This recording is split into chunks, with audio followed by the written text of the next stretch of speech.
আমি কলকাতা টাউনের সমীক্ষা বলছি, আমাদের সমীক্ষা নয়, এটা মিডিয়ার সমীক্ষা। শুধু কলকাতা টাউনে 14ই ফেব্রুয়ারি রোজ ডে না ভ্যালেন্টাইন ডে, ভ্যালেন্টাইন ডে, সেই দিনে 3.5 লাখ খালি কন্ডম বিক্রি হয়েছে একদিনে। কোথায়? কলকাতা টাউনের মধ্যে। সেখানে কি মুসলিম ছেলে নাই? 1 লাখ মুসলিম যুবক যুবতী থাকবে।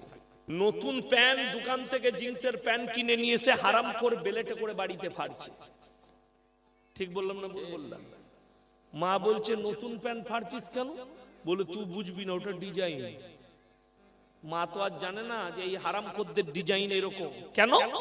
ও তো আর মৌলবীকে অনুসরণ করে না, ও ফিল্মের নাচনেওয়ালা হারামের আওলাদ দিকে ফলো করে। তুমি যেদিকে ফলো করছো, তাদের জন্মের ট্রাভেল, তাদের চলাফেরার ট্রাভেল